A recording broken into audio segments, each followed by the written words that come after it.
Слово предоставляется Богатыреву Батыру Абоевичу, зампредседателя Совета Тейпова, журналист. Вопрос.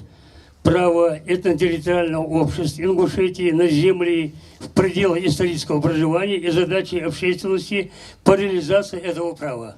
Батыр Вали.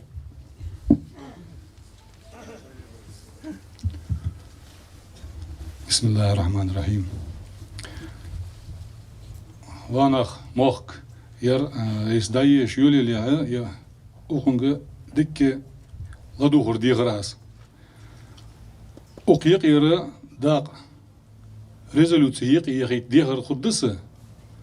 Аз уаждихуна қабыл дядат яцара дигр дарса. Арсимет лишь гашим пурмиц. Мира и благоденствия вам, дорогие соотечественники.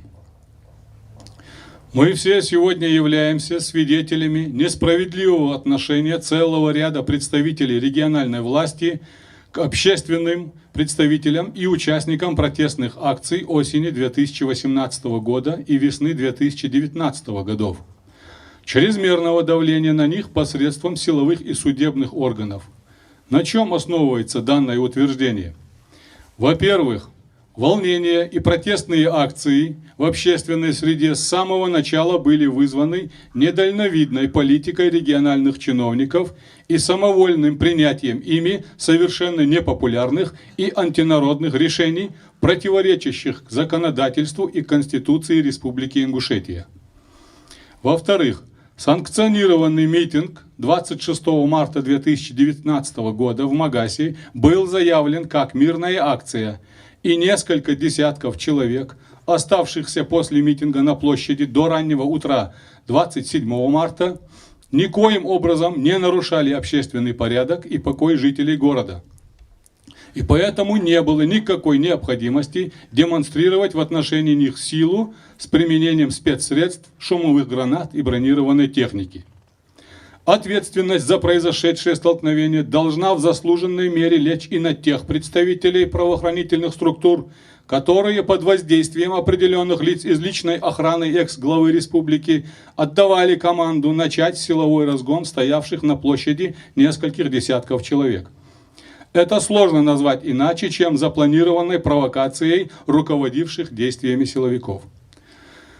А продолжающиеся сегодня репрессии и преследования активистов и участников протестных акций есть постыдное продолжение этой провокации.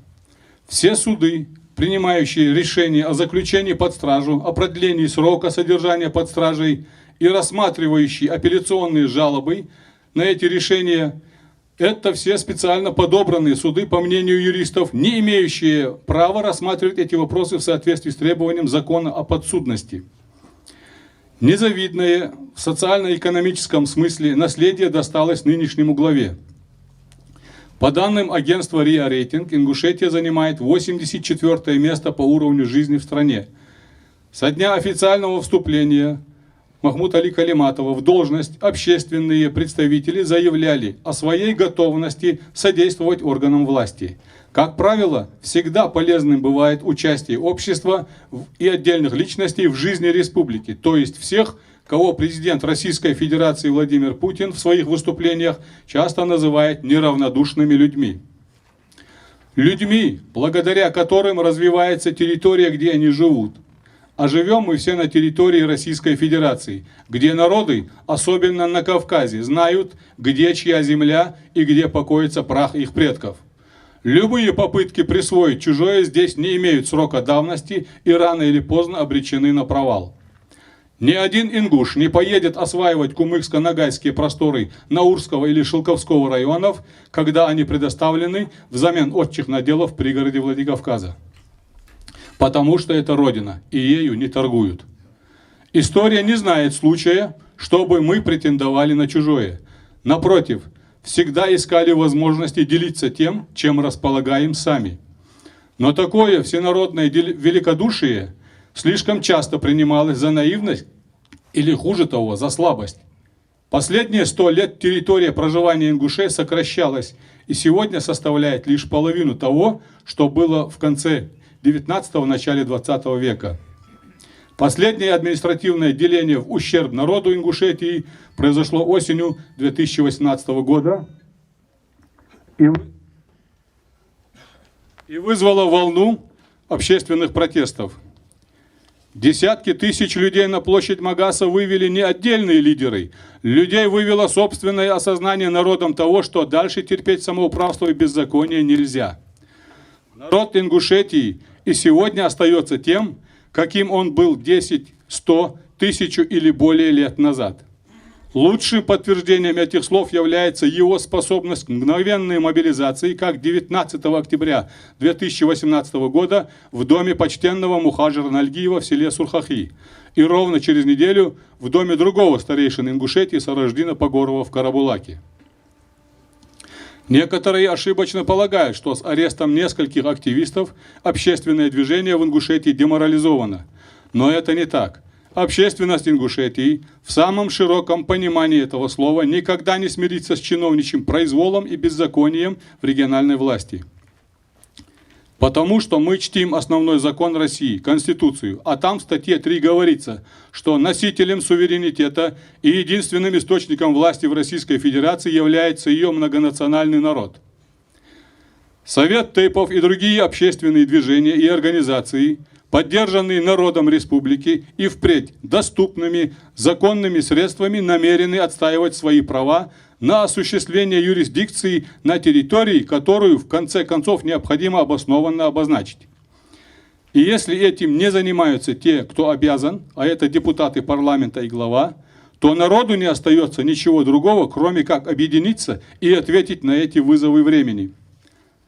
Известно, что целый ряд населенных пунктов сегодня не могут вернуться те, кто десятилетия назад вместе со своими родными был вынужден покинуть отчие дома в пригородном районе, в западной части исторического проживания ингушских обществ. Под разными предлогами в этих селах запрещают проживать именно представителям ингушской национальности. Такая же запретная для ингушей территория появилась в 2018 году с восточной стороны. Туда, к могилам своих предков и родовым башням, сегодня не пускают ингушей некие вооруженные формирования. При этом руководство этих формирований уже с позиции владельца заявляет о своей готовности привечать всех и якобы давать возможность для бизнеса всем, в том числе и представителям братского народа Ингушетии.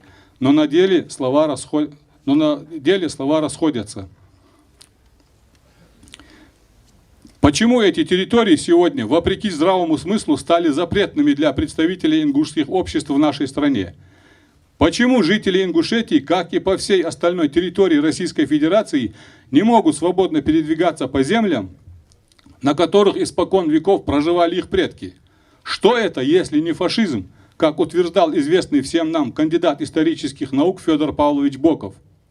Причем фашизм в отношении конкретного народа, на фоне замалчивания и игнорирования властями вопросов, годами поднимаемых общественностью.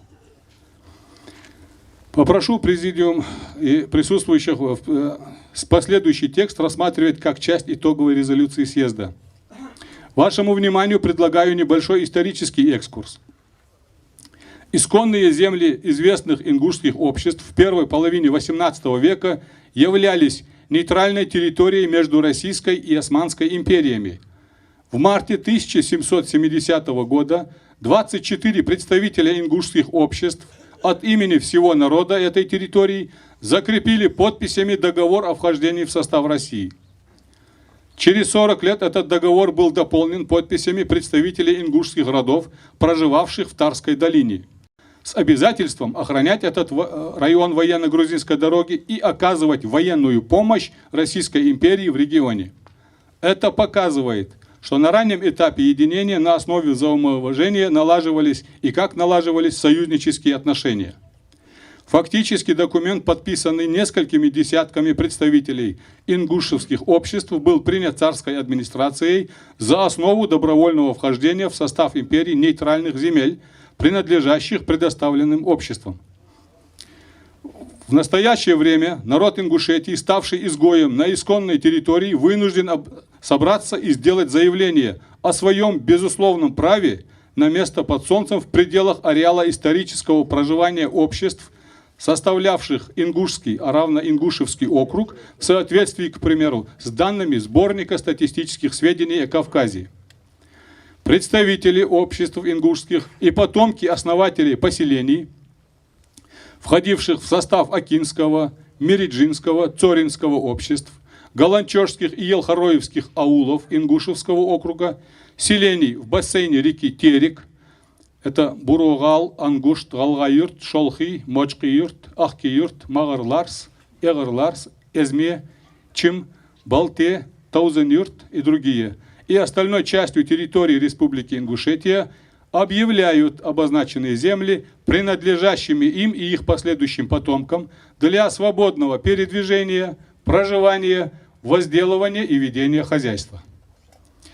Представителям и потомкам тейпов, проживавших в населенных пунктах, расположенных или располагавшихся когда-либо в известных пределах указанных земель, необходимо привести взаимные устные или письменные свидетельства об исторической принадлежности данных территорий, а также расположенных в их пределах поселений, жилых или руинированных, могильников, святилищ, башен, склепов и других построек тем или иным обществом, представители которых и основали эти поселения. В целях реализации своего права на указанные исконные территории народу необходимо объединиться и сообща действовать, опираясь на закон, Конституцию и принципы парламентской демократии.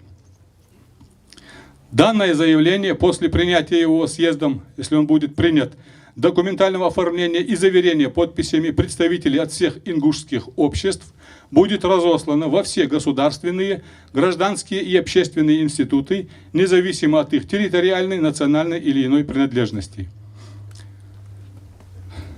В этой связи попрошу вас поддержать предложение в части заявления и поставить о включении этих требований в резолюцию.